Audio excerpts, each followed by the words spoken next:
Hello everyone, welcome back to Chess Traps channel. Today we are going to look at a very exciting trap from the d4 opening.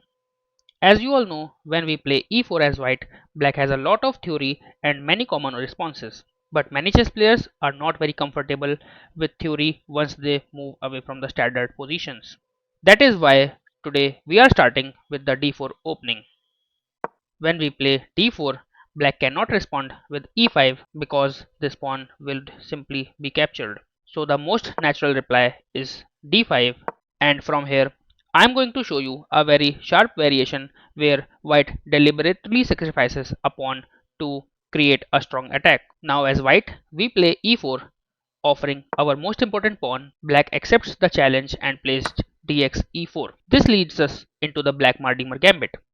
Earlier I have already told you in our part 1 video that we do not play f3 directly because then black has various options to look after. So we first play knight to c3 attacking their pawn. They defend it with their knight and now we play pawn to f3.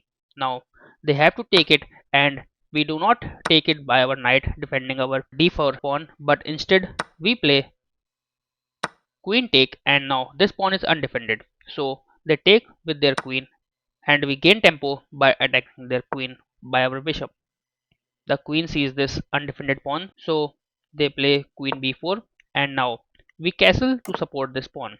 Now black has got a chance to attack our queen and rook, and now in part 1 of the video we have seen that we play knight to b5 attacking this pawn, and if they take our queen we would simply checkmate black.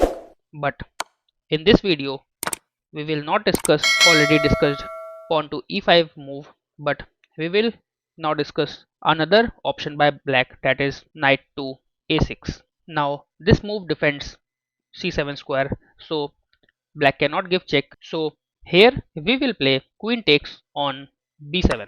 Now by this we are attacking both their rook and knight, so they have to defend, and the obvious response from black is rook to b8.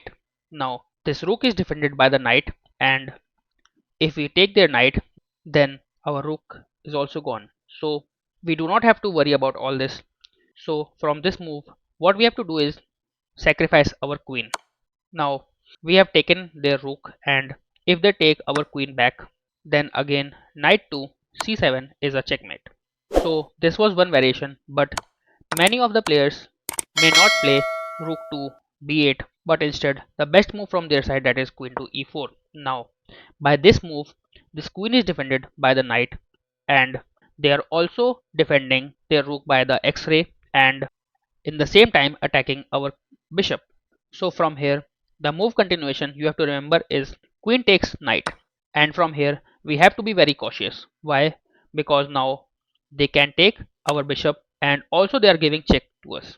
We cannot defend the check by moving our rook because this is the worst we can do, because after queen to e1 check we have the only move rook to d1, and this is attacked by the bishop also, so this will be a checkmate.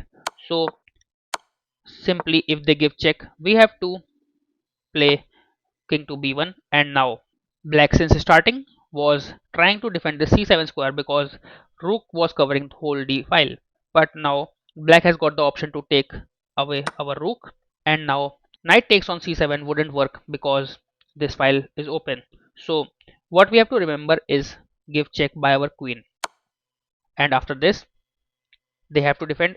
If they play king to d8 then we will take their rook and go all in, and also if they defend by placing their knight then we go all in by first taking their rook, and they have no option but to give away their knight also, and we will take their knight also, and this is completely lost for black because they have to move their king and we go all in.